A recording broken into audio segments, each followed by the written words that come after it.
Today's the 26th of July. I did a leg day yesterday, and I'll just jump right into it. Started off with leg press.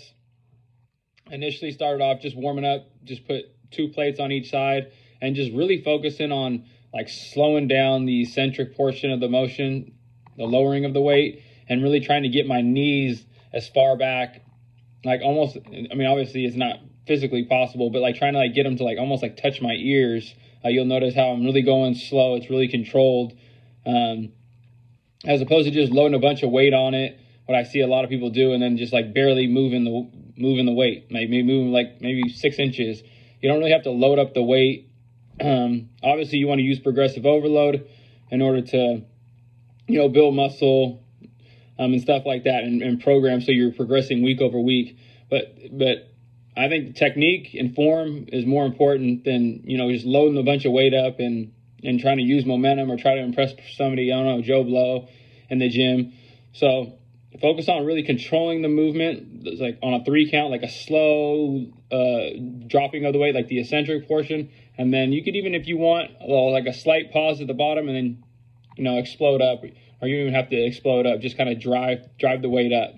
But really focus on controlling the weight and not so much of how much weight you're pushing, making sure your form, your technique, everything else is on point, and then start loading the weight. And when you feel comfortable, when you're able to control the weight, start adding weight. But like I said, you want to make sure like your last working set is, you know, those last couple reps are challenging. You don't want it to be, you know, where you're not using enough weight where it's not challenging for you. So there's a fine line between loading too much weight up and then not being able to control it, or doing half reps and stuff like that, and then loading enough where it's challenging those last few reps, but you're also getting that full range of motion. So you're actually feeling like, you know, you're working the muscle, but you're also, you know, you're feeling it towards the end. It's not easy for you. So anyway, start off with 2, and then I ramped it up to 4 plates on each side. I think I did a total of 7 plates on each side. I think maybe I got 8. It was definitely challenging. I even had to help myself by putting my hands on my knees. Some people call it cheating, whatever. Call it whatever you want to call it. It just gives me an extra little bit of push if I don't have a spotter there helping me with the leg press. Anyway, so I did 5 sets of those. Did 2 working sets at the end with the 7 plates. Then, like I said, started off with 2, 4, 6, and then I added another one at the end. The next thing I did was hip thrusts, but using the hip thrust machine, the one where you buckle in. I actually have never tried this with a barbell, but I'm sure you could do it, or a dumbbell. I did staggered stance hip thrusts, or glute bridges, whatever you want to call them. Definitely give this a try. You'll notice in the video, one of my foot is closer, and then the other one is like more just to kind of counterbalance it. And this really puts a huge emphasis on the glute that is with the foot that's closer. It's almost like a single stance, like hip thrust. I hadn't tried it before, but somebody pointed it out to me. He said, "Hey, give this a try." Definitely did it, because I don't really like doing the hip thrust on the machine with the 2 feet. I mean, I don't really feel it the most, but doing the single staggered stance hip thrust definitely targeted like you know, either whatever specific, I guess, cheek or glute what you're trying to focus on. So definitely give these a shot. You might have to play with your feet a little bit, depending on how close you want your foot and how far the other one is out. So just play with it. Everybody's kind of anatomically different, so give it a try. I think I only did like 45 pounds on each side and a 25. So nothing too crazy, but you don't really need to go crazy heavy because it's a staggered stance. So the emphasis is only on that one cheek or glute, whatever you want to call it. So yeah, staggered stance, hip thrust, definitely give those a shot. And if you like doing it with 2 feet, or you like doing it with a dumbbell or the barbell, the machine was great. So I'm definitely going to implement these into my routine more often. Then I did stiff-legged deadlifts. I do them with the dumbbell. You could do them with the barbell. Pretty self-explanatory. I've done these in the past. You know, you're just hinging at the hip, trying to keep the weight almost like you want to keep it. You don't want to let it get out in front of you. You don't want to injure your lower back or anything. And it's almost like you're dragging it up against your shin, keeping it close, keeping it tight into you. And then I like to do a nice little squeeze at the top. So yeah, stiff-legged dumbbell deadlifts. I've done those in the past, kind of explain how I do those.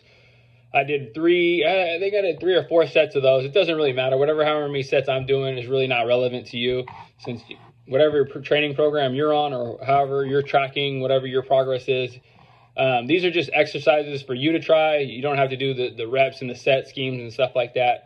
Do whatever, wherever kind of you're at, and then, you know, progress week over week, month after month. These are just exercises for you to, you know, get an idea of what you could be implementing into your routine. So I did those, and then I finished off with deficit reverse lunges, just standing on like a 45-pound plate, the rubber plate, because it's a little bit higher than, you know, your traditional plate. So did those, and all I'm really focusing on is it's just like a normal reverse lunge. The only reason I do up on a plate is just gives a little bit more range of motion. Obviously with the deficit, you have to go back a little bit deeper, and you can kind of play with it, whether you want to make a longer stride backwards or a shorter stride backwards. The shorter your stride backwards, it's going to be a little bit more emphasis on the quads, and then I feel like the deeper you stride backwards, it's going to be a little bit more emphasis on your hamstrings and your glutes. So play with that a little bit. Definitely, I usually do 3 sets, and I'll do like 12 to 15 reps with each leg. And I just had 25-pound plates in my hand. So, excuse me, right there. I almost burped. But yeah, I just had 25-pound plates in my hand. Do whatever you want. If you can do the 45-pound, 100-pound dumbbells in your hand, whatever fitness level you're at, but just make sure you're challenging yourself, especially towards the last couple reps at the end, especially on your 3rd or 4th working set. Make sure those last few reps are like, you know, you're giving it your all. And not necessarily, you don't always have to be giving it your all, I guess. Just make sure you're challenging yourself and you're pushing yourself, because at the end of the day, consistency, nutrition, sleep, all that is going to really play a huge factor into you know, building the body that you want to build. Anyway, so that was the last working set of, I guess you can call, compound movements. Then I finished off with leg extensions like I always do, or I'll start those off in the beginning, and then leg curls. So lying leg curls. You could even do the seated leg curls, whatever kind of works for you. Switch it up. Maybe one week do leg curls lying, and then seated the next week. And that was it. I also did some standing calf raises, since I need to kind of work on the calves. Nothing really too groundbreaking, but yeah, it's just standing calf raises, and that was the end of the workout. Definitely going to start implementing the staggered stance hip thrust, so give those a shot. Let me know what you think, and if you stayed this far in the video, I appreciate it. All those 317 subscribers, I appreciate you guys following me and supporting me. Anyways, I'll see you guys in the next video, and have a great week. Peace.